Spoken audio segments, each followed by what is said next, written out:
ಓಂ ವಿಶ್ವಸ್ಮೈ ನಮಃ. ಪ್ರೀತಿಯ ಬಂಧುಗಳೇ, ತೃತೀಯ ಅಕ್ಷಯ ತೃತೀಯ. ನಿಮ್ಮನ್ನು ನೀವೇ ಬೆಳೆಸ್ಕೊಳ್ಳುವ ದಿನ ಈ ಅಕ್ಷಯ ತೃತೀಯದ ದಿನ. ಪ್ರೀತಿಯ ಬಂಧುಗಳೇ, ನಾನು ಈ ಹಿಂದೆ ನಿಮಗೆಲ್ಲ ತಿಳಿಸಿದ್ದೇನೆ.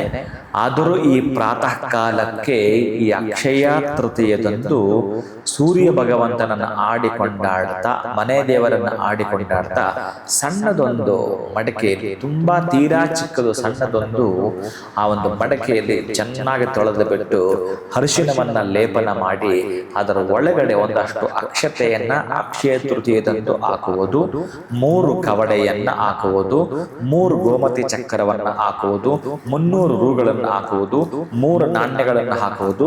ಕೆಂಪು ವಸ್ತ್ರದಿಂದ ಕಟ್ಟಿ ನೀವು ಓಂ ಶ್ರೀ ಪದ್ಮಾವತಿ ಸಮೇತ ಶ್ರೀ ಶ್ರೀನಿವಾಸ ಪರಬ್ರಹ್ಮಣೇ ನಮಃ, ಓಂ ಶ್ರೀ ಪದ್ಮಾವತಿ ಸಮೇತ ಶ್ರೀ ಶ್ರೀನಿವಾಸ ಪರಬ್ರಹ್ಮಣೇ ನಮಃ ಈ ಮಂತ್ರವನ್ನು ಕೈಲಿ ಹಿಡಿದುಕೊಂಡು ಸಮಾಧಾನದಿಂದ 108 ಸಲ ಹೇಳಿ, ಅಂತ ಪ್ರಯತ್ನ ಪಡಿ.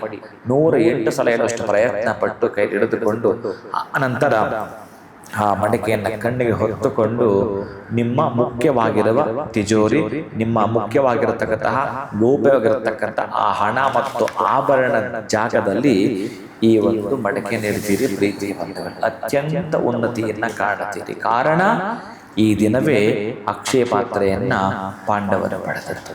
ಈ ದಿನವೇ ಆ ಒಂದು ಗಂಗೆ ಭೂಮಿಗೆ ಬಂದದ್ದು. ಈ ದಿನವೇ ಬಸವೇಶ್ವರರು ಜನನವಾದದ್ದು. ಈ ದಿನವೇ ವೇದವ್ಯಾಸರ ಮಹಾಭಾರತವನ್ನು ಗಣಪತಿಯಿಂದ ರಚಿಸಿದ್ದು.